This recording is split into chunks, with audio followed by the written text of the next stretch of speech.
N enclosure to keep the birds in, ये देखो इसे कहते हैं पिंजरा सा टाइप का जिसके अंदर पक्षियों को रखा जाता है, इसे कहते हैं अवियरी।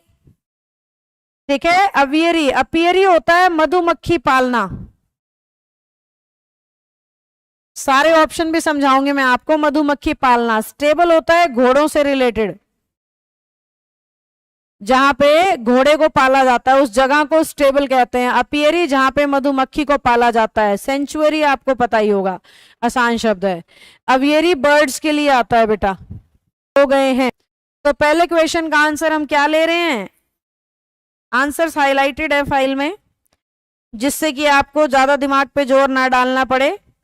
जबकि आपके बैच में दोनों तरह के अपलोड करूंगी, विद आंसर्स भी और विदाउट आंसर्स भी। चलिए, समझ गए? अवियरी जहां पे वो पिंजरा सा जिसमें बर्ड्स को रखा जाता है। अपियरी जहां पे मधुमक्खियों को रखा जाता है, ये भी एक बॉक्स सा होता है। स्टेबल जहां घोड़ों को बांधा जाता है, घर, घोड़ों का घर कह लो। बर्ड सेंचुरी वाला, सेंचुरी ये लिखा हुआ है जहां पक्षियों को खुलेआम पाला जाता है। A person without a settled home और regular work who wanders, wanders होता है इधर उधर घूमना, from place to place and lives by begging, जो भीख मांग के इधर उधर घूम फिर के पैसे मांग मांग के जीते हैं, उन्हें वैग्रेंट कहते हैं। इसकी हिंदी बेघर होती है, जिनके पास अपना घर नहीं है, वैग्रेंट। जबकि वेंडर्स का मतलब होता है घुमक्कड़, इधर उधर घूमने वाले। इटिनरेंट भी होता है घुमक्कड़। वेंडर्स होते हैं बिना मतलब के घूमने वाले, और इटिनरेंट्स होते हैं जो घूमने के लिए ही घूमने गए हैं। जैसे अभी मैं गई थी कसौली, चंडीगढ़, वो मेरी ऊट पटांग रील्स भी आपको दिख रही होंगी जो मेरे से स्टाफ ने बनवाई थी, है ना। माइग्रेंट जगह बदलने वाले, और ट्रोंट भगोड़े को कहते हैं। भगोड़ा जो क्लास से, स्कूल से भागा रहे। एक फ्यूगिटिव भी आता है, फ्यूगिटिव, ये भी भगोड़ा होता है पर जो कानून से भाग जाए। फ्यूगिटिव कानून का भगोड़ा होता है। तो आप वन वर्ड करोगे ना, बहुत सारे शब्द आपको सीखने को मिलेंगे। वन वर्ड एक होगा पर चार चार पांच पांच शब्द आप नए सीखोगे। तो बड़ा इंटरेस्टिंग सेक्शन होता है ये सीखने के लिहाज से। लायबल टू ब्रेक इजिली, कोई ऐसी चीज जो आसानी से टूट जाए, समझते हो ना।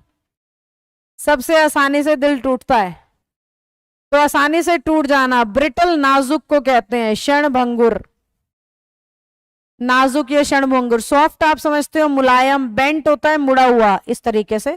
थिन होता है पतला चपटा सा। अ पर्सन हु ड्रॉज और प्रोड्यूसेस मैप्स, जो मैप बनाता है उसको कार्टोग्राफर कहते हैं। मैप बनाने वाले को कार्टोग्राफर कहते हैं। कैलीग्राफर जो हैंडराइटिंग सुधारे आपकी, हैंडराइटिंग पे जो काम करता है। लेक्सिकोग्राफर जो शब्दों का डिक्शनरी वगैरह लिखता है उसको कहते हैं। कोरियोग्राफर जो मुझे जीवन में मिला नहीं भाई, जो डांस सिखाता है उसे कोरियोग्राफर कहते हैं। चलिए, हु वॉक्स इन स्लीप, जो नींद में चलता है, सोते सोते जिसको चलने की भी बीमारी होती है, सोमनेम्बुलिस्ट। जो बच्चे शाम वाला बैच लगा रहे हैं वहां पे बेसिक रूट सिखा रही हूँ, जहां पे बताती हूँ सोमन का मतलब स्लीप होता है। वहां पे बताया था ओमनी का मतलब ओल होता है, फिलो का मतलब लव। देखो कैसे काम आते हैं वो रूट वर्ड। पेड का मतलब चाइल्ड होता है ना। ये रूट वर्ड उस बैच में मैं सिखाने लग रही हूं आपको। तो ओमनी पोटेंट होता है सर्वशक्तिमान, ऑल पावरफुल, भगवान को कहते हैं। भगवान जो है वो सर्वशक्तिमान है, ऑल पावरफुल। सोमनेम्बुलिस्ट नींद में चलने की बीमारी, सोमन का मतलब स्लीप है ही। फिलेंथ्रोपिस्ट समाज सेवक को कहते हैं, जो समाज से प्यार करता है, समाज प्रेमी, समाज सेवक कुछ भी कह लो। फिलो का मतलब लव होता है। कार्टोग्राफर जो मैप्स बनाते हैं उनको कहते हैं। पीडियाट्रिशियन बच्चों का डॉक्टर होता है।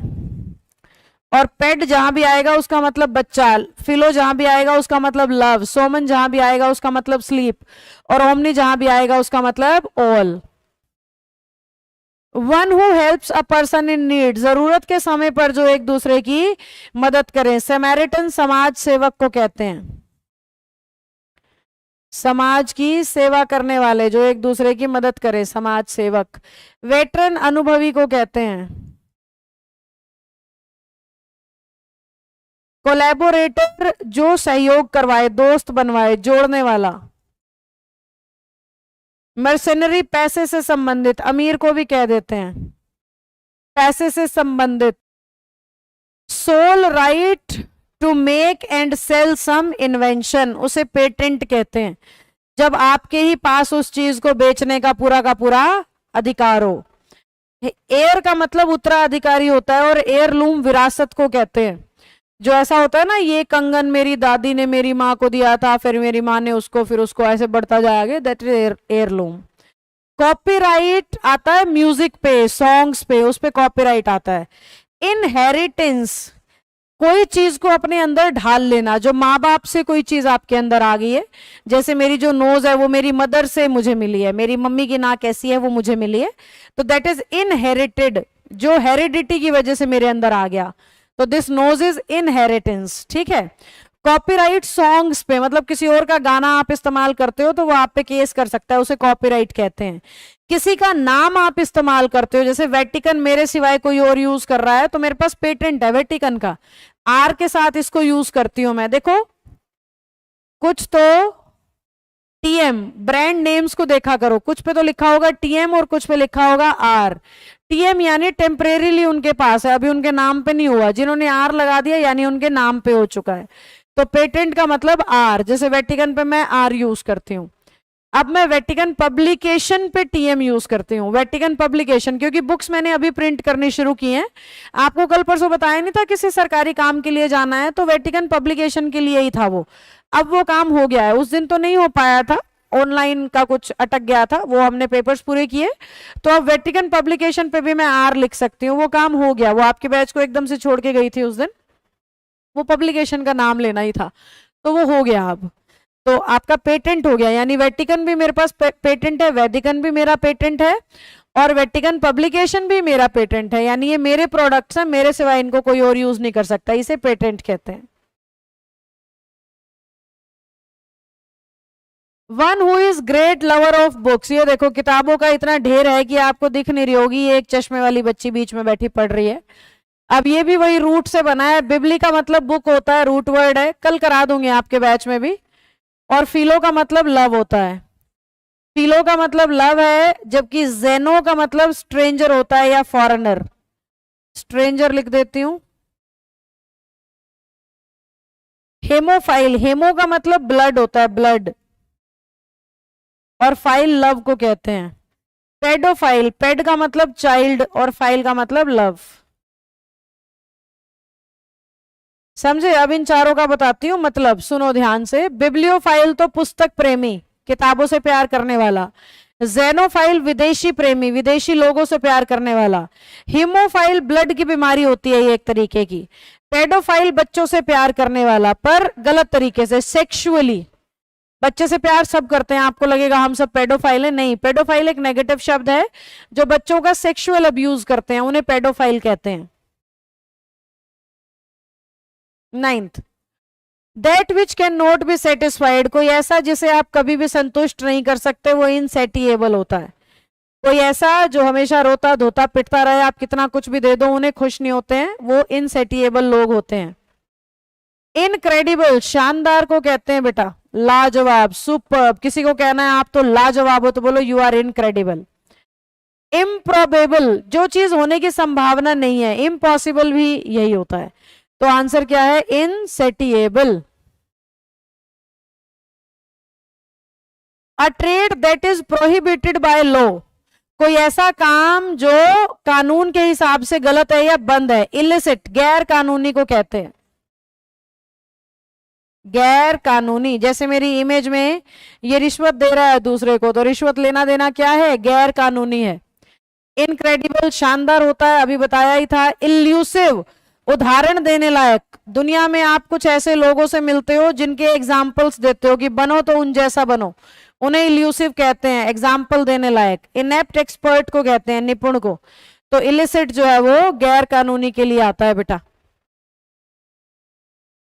इलिसिट किसके लिए आता है, गैर कानूनी के लिए आपका आंसर आता है। चलो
something which can't be understood, कोई ऐसी चीज जिसे समझा नहीं जा सकता। इनकॉम्प्रिहेंसिबल, मुश्किल को कहते हैं।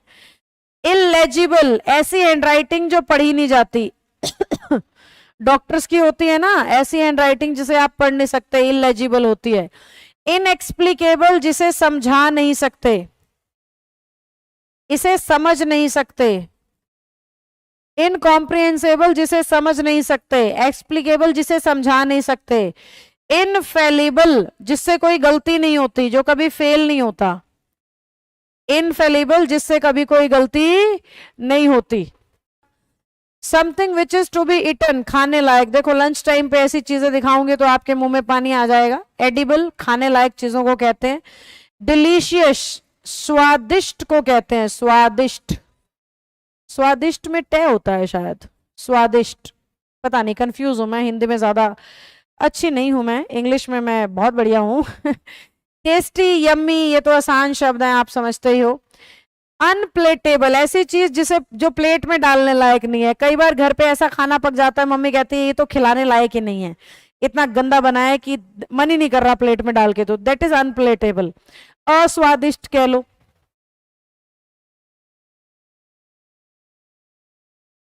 That can be drawn into thin wires, ये ना डक्टाइल जो है वो मेटल्स की प्रॉपर्टी होती है। अगर आपने साइंस पढ़ी है बचपन में तो डक्टिलिटी पढ़ाया गया होगा, ऐसी खासियत जिसकी मदद से किसी चीज की तारें बनाई जा सकती हैं, वायर बनाई जा सकती है। जैसे नेहा को कूट पीट के तार नहीं बना सकते आप उसकी, है ना, तो ऐसी मेटल की वो ताकत जिसकी वजह से वो तार का रूप धारण कर लेती है, उसे डक्टिलिटी कहते हैं। उसी से बना है डक्टाइल, कि थिन वायर में इन्हें बदला जा सकता है। स्मूथ यानी मुलायम, फ्लेक्सिबल यानी लचीला, इलास्टिक या रबड़ होते हैं ना, फ्लेक्सिबल होते हैं। ब्रिटल, अभी आया था पीछे आपका, कोई ऐसी चीज जो आसानी से टूट जाए। क्षणभंगुर, नाजुक को कहते हैं ब्रिटल। डक्टिलिटी का सही मतलब बताऊं तो मजबूत होता है, अगर हिंदी के मतलब से हम चले तो। A place for storing guns and military equipment, देखो इसको बहुत से बच्चों ने मिलिट्री में नौकरी नहीं की होती तो उन्हें पता नहीं होता। ये गन को लगाने का जो है ये जगह है आपकी, देखो ये गन सारी इसमें खड़ी कर रखी है इन्होंने। तो गन्स को जहां पे रखा जाता है उसे आर्सेनल कहते हैं। आर्चिव या आर्काइव बोलते हैं इसको। आर्काइव यानी छुपा हुआ, जैसे व्हाट्सएप पे आप अपने मैसेज छुपा देते हो, आर्काइव। मधुमक्खी पालन को अपियरी और अवियरी बर्ड्स को। मधुमक्खी पालन को अपियरी, सेट 2 आ गया, सेट 1 ही पूरा करेंगे बस आज, यानी हर सेट में 15-15 क्वेश्चन, 15 वन वर्ड्स हैं। 15 कहने की बात है बेटा, 15 के साथ 4-4 ऑप्शन भी हैं, कितने हो गए, 60 शब्द हो गए एक सेट में, और एक आधा मैं एक्स्ट्रा भी बता दूंगी, तो 60 से 70 शब्द सीखोगे हर सेट में वन वर्ड के। तो आज के सेट में 50 शब्द तो मैंने आपको सिखा दिए हैं। A stable of perfect balance, equilibrium कहते हैं, इक्वली, जहां पे आप बिल्कुल प्रॉपर एग्जैक्ट जो है वो चीज एक दूसरे को काट रही हो, दिस इज, ठीक है, इक्विलिब्रियम। इक्वली का मतलब इक्वल होता है, बराबर। इक्विवेलेंट जो सेकंड ऑप्शन है, बराबर को कहते हैं। इक्विलेटरल, जिस चीज की सारी साइड्स बराबर हो उसको, बेटा इक्वी का मतलब बराबर होता है, देखो। और इक्विनोक्स, जो अंदर बाहर से एक जैसा हो। इक्विनोक्स किसको कह रहे हैं, जो अंदर बाहर से एक जैसा है। तो इक्वी का जो रूट है ना बेसिकली ये एक जैसे के लिए आता है, तो ये सारे एक जैसे से संबंधित हैं। और जहां पे बैलेंस एक जैसा हो जाए दो चीजों का तो दैट इज इक्विलिब्रियम। और जो साइंस पढ़ते हैं उन्हें पता भी होगा। Set number 2, the act of looking back on past, ऐसा काम जिसमें हम बैठ के पास्ट के बारे में सोचने लग रहे हैं। ऐसा काम मतलब आज बैठ के मैं रो रही हूं, अरे बचपन में मुझे मम्मी पापा ने पॉकेट मनी नहीं दी, आज बैठी हूं रो रही हूं, कौन सी बात को लेके, पास्ट को लेके। तो जब हम अपने ही पास्ट में झांक रहे होते हैं, अपने खुद के, the act of looking back on past, retrospection, क्या कहते हैं, रेट्रोस्पेक्शन, पास्ट के बारे में सोचना, प्रेजेंट में बैठ के पास्ट के बारे में सोचना। जैसे गाड़ी के साइड में ये मिरर होता है ना जो पीछे का दिखाता है, तो जब हम अपने जीवन में ऐसे पीछे देख रहे होते हैं ना, उसको कहते हैं रेट्रोस्पेक्शन। पास्ट में ही जीता रहता है वो, तो हमेशा उसके दिमाग में पास्ट की बातें घूमती रहती हैं।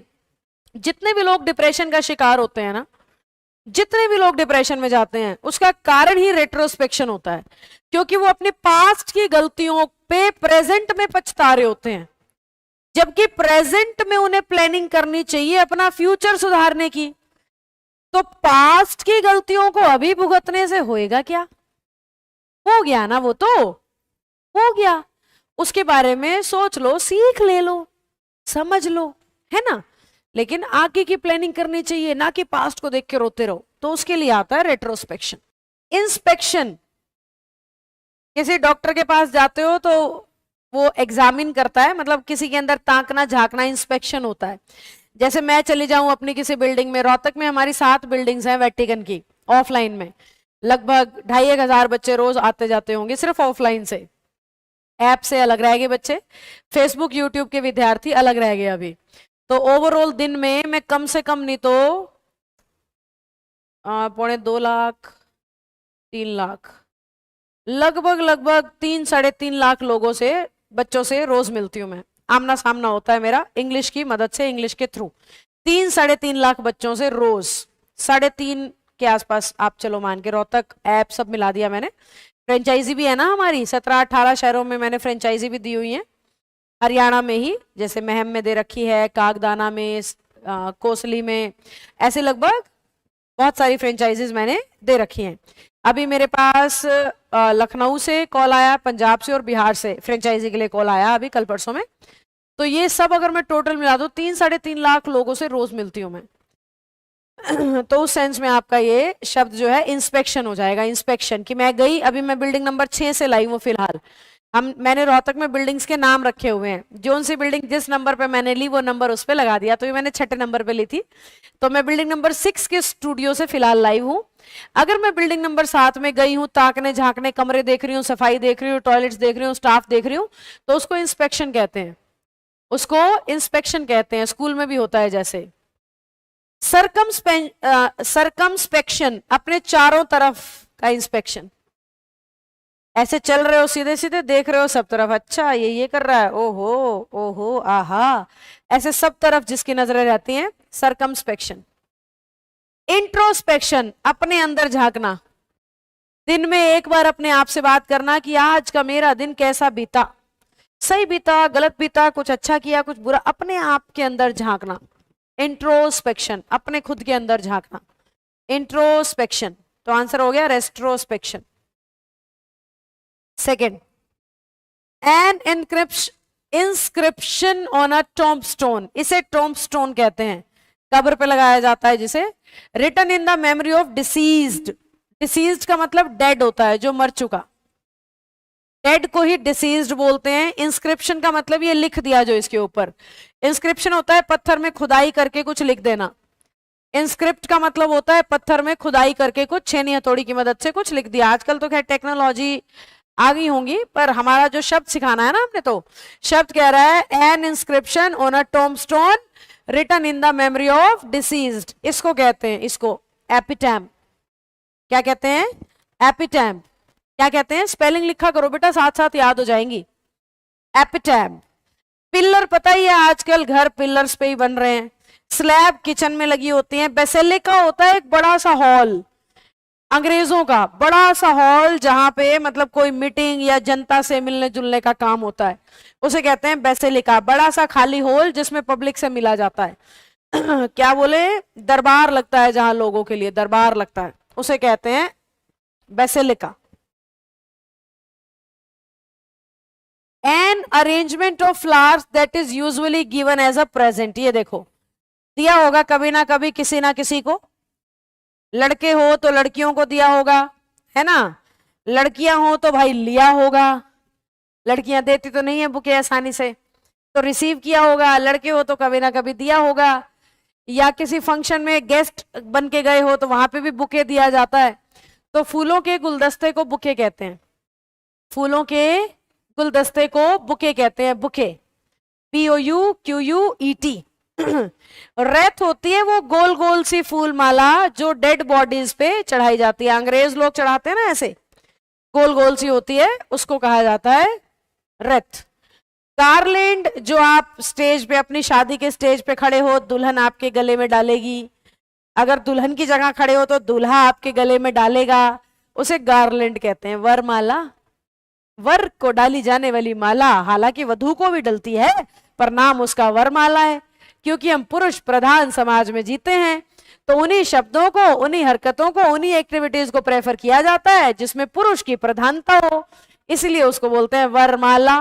वधू माला नहीं बोलते, जबकि डलती तो वधू को भी है माला, फिर भी क्या बोलेंगे, वरमाला, है ना।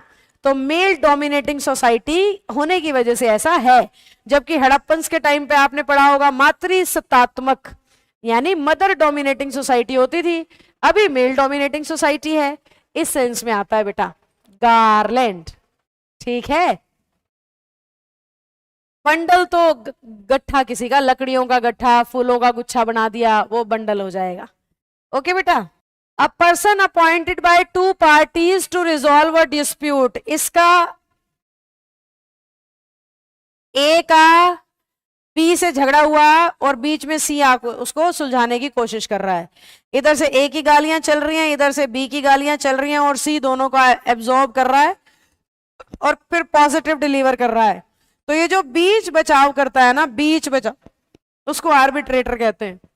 ऑडिटर जो अकाउंट्स को संभालता है, वैल्यूअर जो कीमत लगाता है चीजों की, यानी मैं बुलाऊं मेरी संस्था की प्राइसिंग दो भाई, कितने की है बताओ, टोटल अगर मैं ये वेटिकन बेचूं तो कितने का बिकना चाहिए, जो ये काम करते हैं उसे वैल्यूअर कहते हैं। रिश्ते कराने वाले को भी आर्बिट्रेटर कहते हैं, रिश्ते कराने वाले भी तो बिचौलिए होते हैं, झगड़ा निपटाने वाले भी बिचौलिए होते हैं, तो कई सेंस में आता है ये शब्द। ब्रोकर एजेंट को कहते हैं, प्रॉपर्टी डीलर हो गया, इस तरीके से ब्रोकर आता है। Fifth, persons living at the same time, एक ही समय पर एक साथ जीने रहने वाले, जैसे हड़प्पन सिविलाइजेशन हमारे समय पे थोड़ी ना है वो, है ना, पहले होती थी। अब हमारे समय पे यूएसए में क्या चल रहा है, रशिया में क्या चल रहा है, इसे कंटेम्प्रेरी कहते हैं। एक ही समय पर, एक ही समय पर अलग अलग जगह जब कोई चीज चल रही होती है तो कंटेम्प्रेरी, जैसे हम अपने नाम के पीछे पापा का नाम लगाते हैं, तो कंटेम्प्रेरी क्या हो गया जी, कंटेम्प्रेरी क्या हो गया, समकालीन। कलीग हो गए, एक साथ काम करने वाले लोग। कंपैट्रिएट्स होते हैं एक ही देश में साथ साथ रहने वाले लोग, जैसे आप और मैं कंपैट्रिएट्स हैं, आप और मैं एक ही देश में रहते हैं ना, स्टेट अलग अलग है, देश तो एक है। कोस्मोपॉलिटन उसको कहते हैं जो किसी धर्म को नहीं मानता या सब धर्मों को अपना मानता है, वो कॉस्मोपॉलिटन होता है। जो सब धर्मों को अपना मानता है या किसी धर्म को नहीं मानता।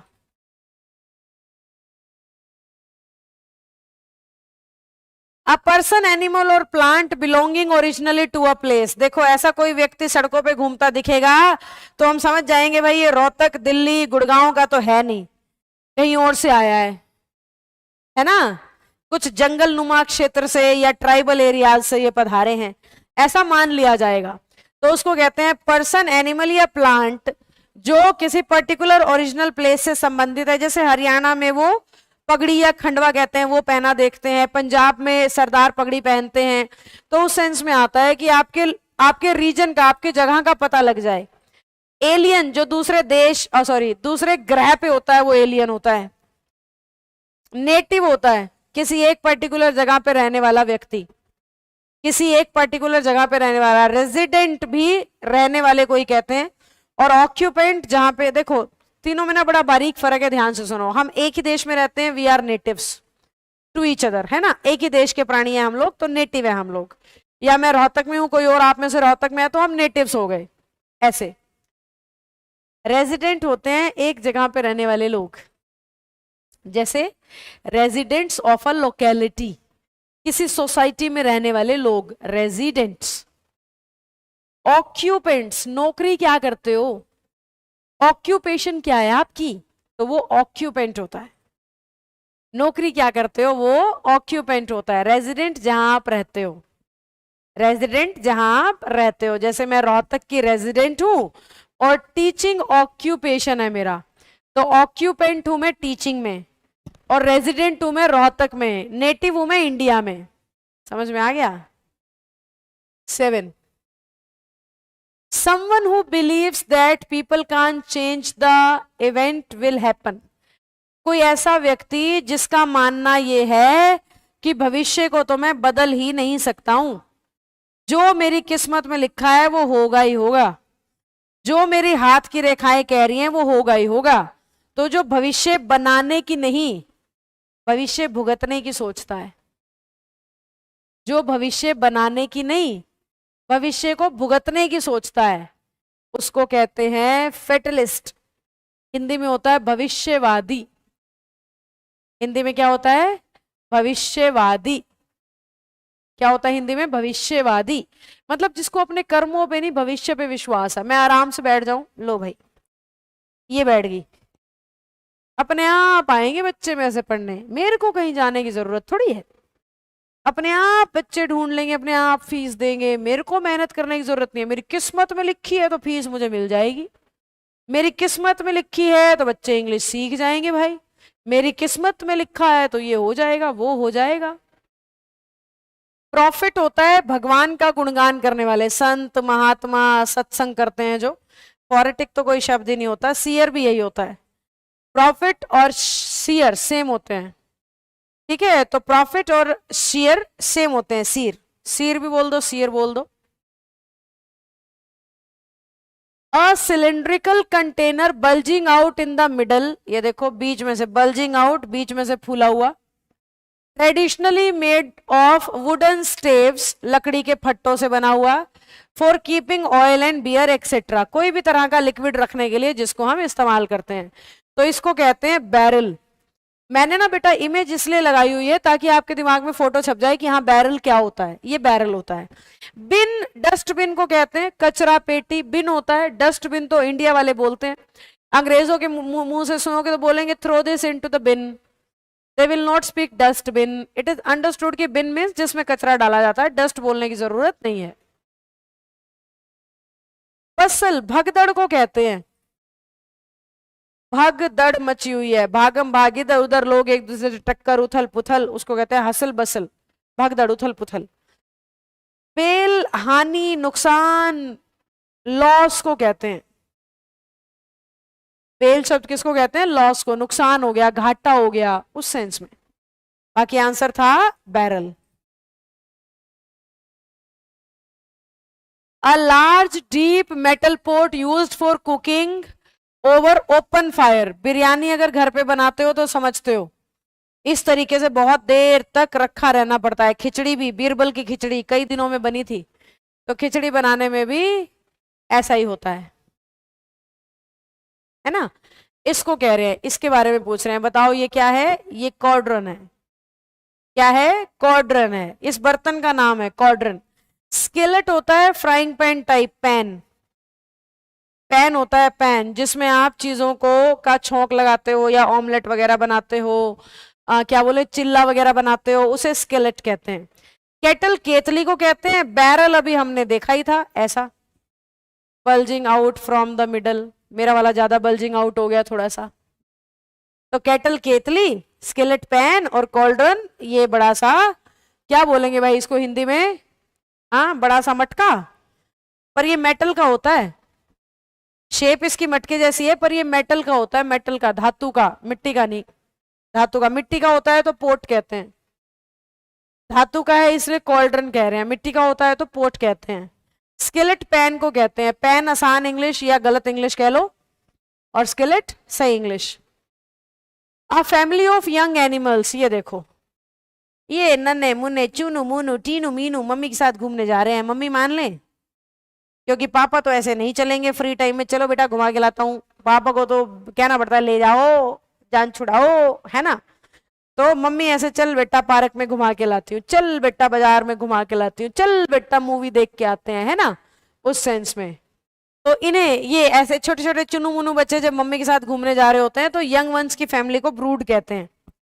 या जवान जवान बच्चे माँ के साथ घूमने निकल लिए, ब्रूड, ब्रूड। रेस्ट, आराम को कहते हैं। क्लच, पकड़ने को, वो लड़कियां नहीं यूज करती क्लचर, ऐसे बालों को पकड़ लेता है, तो दैट इज क्लच, जो ऐसे बालों को पकड़ ले, बालों को ऐसे पकड़ ले, क्लच, पकड़ना। ऑफस्प्रिंग, ऑफस्प्रिंग जैसे आप कितने भाई बहन हैं, एक माँ बाप से उत्पन्न होने वाली संतानों को ऑफस्प्रिंग कहते हैं। एक ही माँ बाप से उत्पन्न होने वाली संतानों को ऑफस्प्रिंग कहते हैं, कि मेरे मम्मी पापा के टोटल 3 ऑफस्प्रिंग है, 5 है, 10 है, 15 है, 25 है, तो दैट इज ऑफस्प्रिंग, एक माँ बाप से पैदा होने वाली संतान।